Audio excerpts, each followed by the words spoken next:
Welcome to RSSDI TV 2020. I'm Dr. Sanjay Kamble, and on behalf of VOCAD RSSDI 2020, I'm glad to have with us today a renowned diabetologist from Bangalore, Dr. Balaji Jaganmohan. Dr. Balaji is a consultant physician and diabetes at Apollo Sugar Clinics at Bangalore. Welcome, Dr. Balaji, to the show. Based on your current talk in RSSDI 2020, we would like to know why is metformin to be used as first line in current times?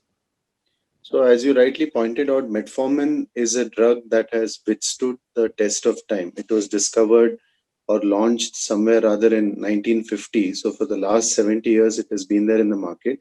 And if you see, it is recommended as the first line for the management of type 2 diabetes by all renowned professional bodies, including the ADA EASD guidelines. So, metformin, along with lifestyle modification, should be the first line for any newly diagnosed type 2 diabetic patient having an HbA1c between 6.5 to 8%, especially during this pandemic time of COVID-19 infection. In fact, there are some studies, there are 4 studies. There is one large study done in the US in almost 6,000 type 2 diabetic patients who were hospitalized with a severe COVID-19 infection, and they were all given metformin. And it was seen that the group that took metformin had better outcomes in terms of reduced mortality as compared to the non-metformin user group. Similarly, a French study and 2 studies in China have also reported similar outcomes in their retrospective analysis, where metformin users had lesser mortality rates, especially the first 7-day in hospital mortality, as compared to non metformin users. So, taking into consideration these points, also looking into some of the mechanisms which have been postulated. So, it is believed that metformin leads to phosphorylation of the ACE2 receptor. ACE2 is one of the receptors through which COVID-19 enters the alveolar cell. So phosphorylation will inhibit the viral entry. Also, it is believed that metformin can lead to an action on the sodium and hydrogen exchanger in the endosomes, which will lead to an intracellular increase in the pH, thereby inhibiting the viral endocytic cycle. Also, metformin is known to exert its anti-inflammatory action by reducing the neutrophils. Neutrophils, we know, are one of the first inflammatory cells to arrive at the alveoli for exacerbating the cytokine storm. Also, it is known to reduce the interleukin 6 and tumor necrosis factor. So, looking into some of these hypothetical or postulated mechanisms and the data from some of the retrospective analysis, I think metformin should be the first line drug for any type 2 diabetic patient during these times, especially if they develop a COVID-19 infection, irrespective of whether mild, moderate, or severe.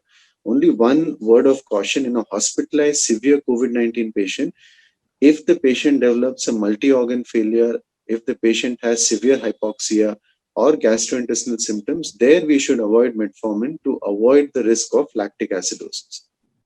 Thank you, sir. So, why other agents are to be best avoided? So if you see DPP4 inhibitors, we know one of the side effect of DPP4 inhibitor is basically any form of respiratory infections.